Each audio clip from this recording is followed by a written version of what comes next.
Hello everyone and welcome to Cinderful Gaming. I hope you're all doing well, I hope you're all staying safe, and most of all, I hope you're all fighting that war against the Grey. Today's video, we've got another Getting Started with Age of Sigmar 3rd edition video for you, and today we're going to be looking at the Skaven, and in particular, Clan Skryre. So, Clan Skryre is, I guess, the techno-magi version of the Skaven Chamber, and in this video we're going to talk about what exactly this army does, in particular to sort of differentiate it from your normal sort of Skaven army or other types of Skaven armies. We'll talk about what it does, how it can work on the tabletop, and then we'll look at some units we can grab to start off with the army. We'll look at units we can then bring into the force as well, and lastly, we'll look at a little sample army list at the end of the video so you can either use this as an inspiration to make your own video, or indeed just copy our list if that's what you want to do. So for starters, this army is extremely shooting heavy and a little bit elite for a Skaven army. This army can actually be really elite, having 3 model units as its main battle line, which cost quite a decent amount of points, with some rather expensive versions of characters out there as well. You can have a really elite Skaven army, and I guess that's a pretty cool gimmick all of its own, is having an elite Skaven army, which is something you're not, I guess, normalized with Skaven. This army can pack out a ton of shooting damage at range, and in particular a lot of mortal wound damage from that shooting as well, plus mortal wounds from their magic. They've got some cool deployment tricks with some of their units they can use to sort of tunnel and give some deep striking teleports around the table with, not to mention they can also use gnaw holes like normal Skaven, and they've got loads of ways to buff themselves. They're an army that really focusing on buffing up a single unit, making it do a ton of damage and being the best it can be. They work really well just piling on buffs onto one unit and having that unit obliterate something off the table. It's a really fun and rewarding army to play. Definitely not one of the easiest Skaven armies to play, because there are ways, I mean, this army does a lot of damage, but it can fall apart really, really easily. But where would we start for this army? And well, my first purchase would be an Arch Warlock. A fantastic looking miniature, I think, that has held the test of time well. One of my favourite Skaven miniatures. This model is a fantastic 2-cast wizard who's got a decent armor save for a wizard as well. He's pretty tough for a Skaven character. He's got some cool abilities where he can up his own sort of warp spear that he wields, his warp halberd, I believe it actually is. He's got his own little ranged weapon there. You can see his gauntlet that shoots out some flame, and he's a pretty solid wizard character in general. A great warlord for your Skryre force. He's a little bit more expensive and a little bit better than, say, the lower heroes you can get access to, which we'll talk about in a second, but I definitely think he's the way to start your force. And then to pair alongside him, we've got Stormfiends. Stormfiends are an amazing unit. So this is the unit I was talking about, how we can have a 3 model battle line unit, because Skaven are interesting how they work. So how to make a Skryre army to get everything in it as battle line for Skryre units, things like Stormfiends and stuff like that. You're required to have all your units in your army as Skryre units or as Master Clan units. So this does limit what you can take. Now, that's not too bad though, so this is where it comes to elite, because you can't include clan rats or anything like that, otherwise you break the Skryre allegiance and things like Stormfiends no longer become battle line. So grabbing a unit of Stormfiends to fill out your battle line requirements to start off with is really interesting. They've got a ton of different weapon options, and there's some certain ways you have to build the loadouts of the weapons. So you've got the Rattling Cannons, which are 3d6 shots at 4s and 3s, Ren 1 damage 1. You've got Wind Launchers, which ignore line of sight with 3 attacks, 4s, 4s, -3 Ren, damage D3.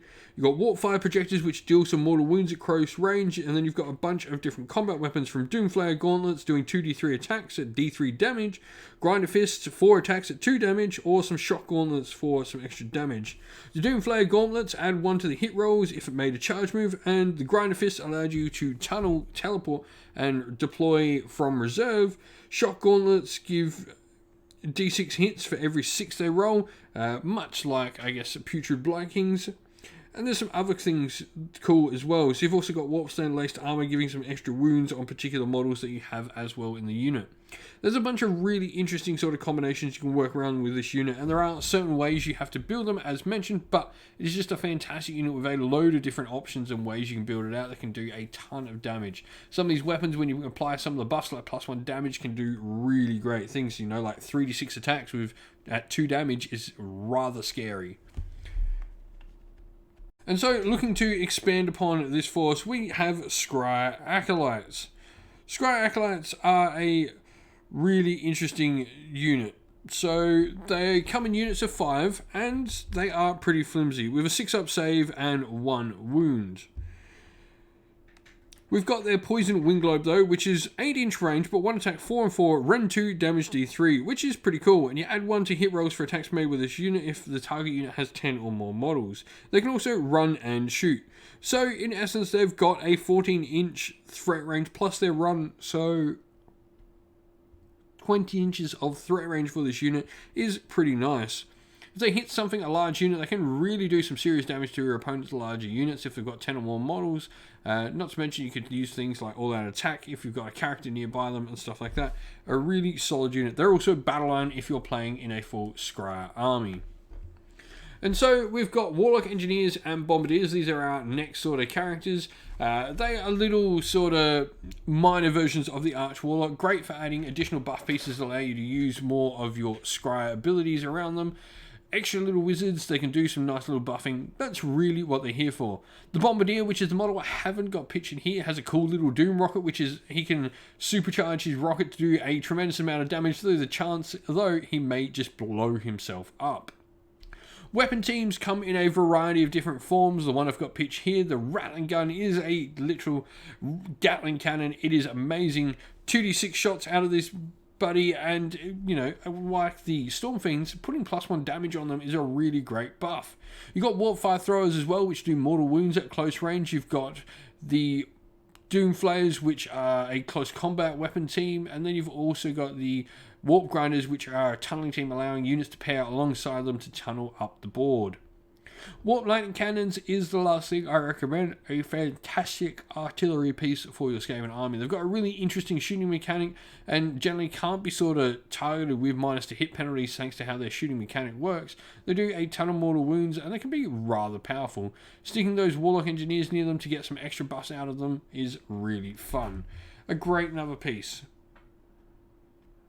And so here we have a little sample army list for you. So we are going to be playing in Skaven Tide Allegiance because there's no actual Skryre Allegiance. We play in Skaven Time. We've got the Mortal Realm of Chamon just for a little bit of narrative fluff. And Grand Strategy, Sever the Head. We've gone for Sever the Head. We've got that much shooting. Hopefully we can take down our opponent's characters at range. Arch Warlock is going to be our general, and he's going to have the command trait Deranged Inventor.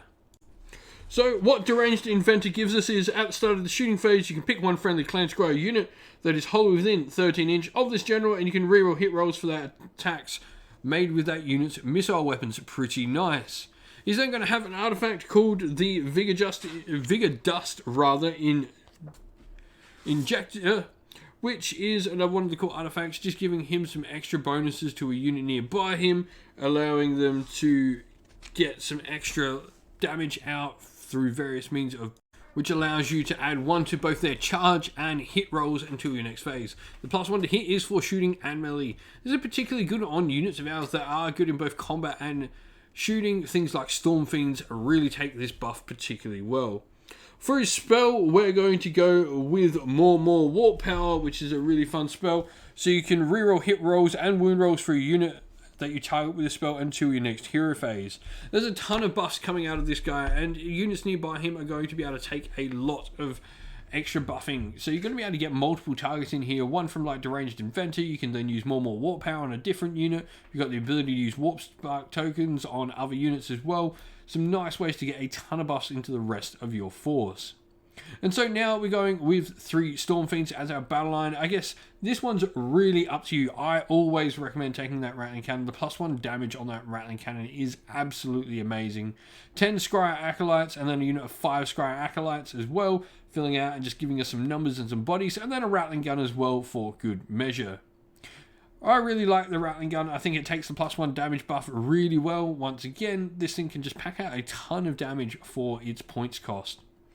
We're all wrapped up in a single core battalion called the Battle Regiment, which means we are a 1-drop army. The army comes in at 750 points, so there's no chance for a triumph with this force, and 1 reinforced unit, no allies, and 42 wounds is pretty solid. So you can sort of see how like the Storm Fiends do bulk up our wounds on the table here, while lowering the number of models we're going to take in the army. This is definitely as elite as you can get for Skaven. You definitely go more elite if you want to take maybe 2 units of 3 Storm Fiends. Is definitely a possibility you could take, but you'd probably be needing to take just a normal Warlock Engineer or Bombardier on foot.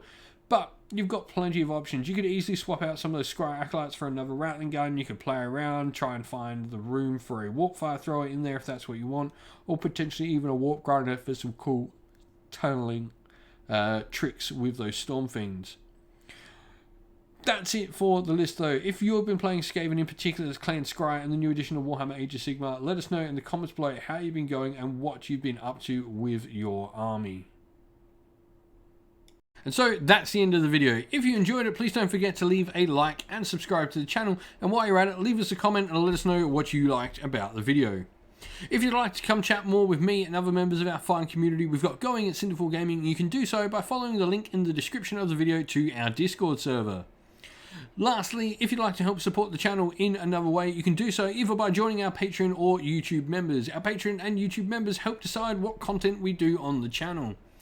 If you'd like to help support, that would be greatly appreciated, and we'd love to give a shout out to everyone who has helped support the channel via Patreon, and that is our patrons: Christian Weir, James, Soren, Chaos Spawn, AJC, Kenny Lyle, Outer and Shop First, Andrew Bowen, Nathan Fee, The Rising Ape, Q Dynamic, Agu, Anthony B, Donut226, Anton Nilsson, and JJ Austrian.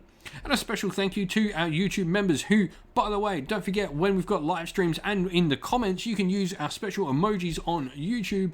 You amazing people. Thank you to our YouTube members: Green Roots Gaming, Kenton Young, Steve T, The Real Zeop, Chris Wallace, Turai12, Vinny, Lock Lorick, The Johnny84, David Ellsworth, and a special thank you to Lady Witchfox Art, who does all the amazing artwork for the channel, and to Xmorphic, who does an amazing job at all the background work in our Discord server. Thank you to both of you. You do an amazing job and do so much for the channel. That's it for today, folks, though. Stay safe, stay well, and most of all, keep fighting that war against the Grey. Ciao for now.